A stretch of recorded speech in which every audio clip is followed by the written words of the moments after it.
Thank you for the Turner Classic Companion. That's the channel that this is on. There's that whole anecdote about how Spielberg and Kubrick were having differences about The Shining, and it's like, I didn't like Nicholson's performance. It's like, well, who are your favorite, classic film actors? And Spielberg's like, Bogey, Grant, so on and so on. And Kubrick is like, well, my favorite is Cagney.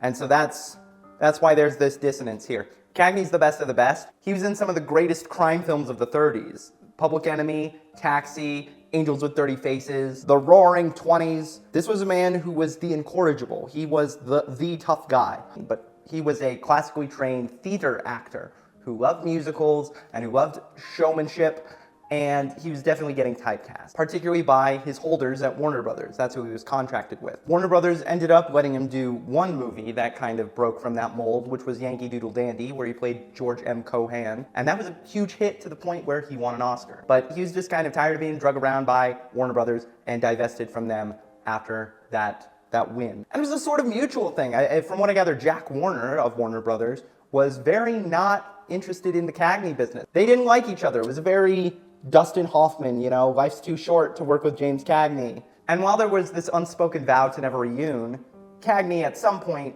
by the end of the 40s needed a buck. So he goes back to Warner circa 1949, negotiates a contract that basically gives him first right of refusal to scripts, script input, the opportunity to develop projects with his own company, and a $250K salary per film, and it would be like a film per year sort of thing. This feels not too dissimilar to like a first look deal. It's like an evolving version of the classic Hollywood indentured servitude to the studio situation to make good on his contract. His first movie back was White Heat, and while this was a crime drama, a film noir of film noirs, it's undoubtedly a Cagney-led production. Because boy howdy, is he going hard in the paint. This is James Cagney to end all James Cagney, if we're wanting to draw that Shining similarity. This is James Cagney going crazy. The last 15 minutes of this movie are him going bonkers. And there's obviously these pathos-filled moments, the moments that dig into this unusual and layered relationship with his mother, who's his partner in crime.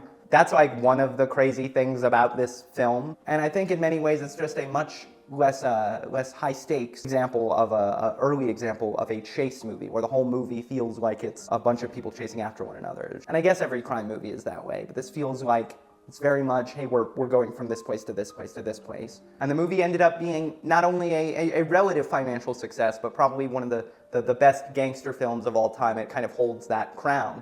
One of the examples that really was hailed at the time and today, something that didn't lose its luster.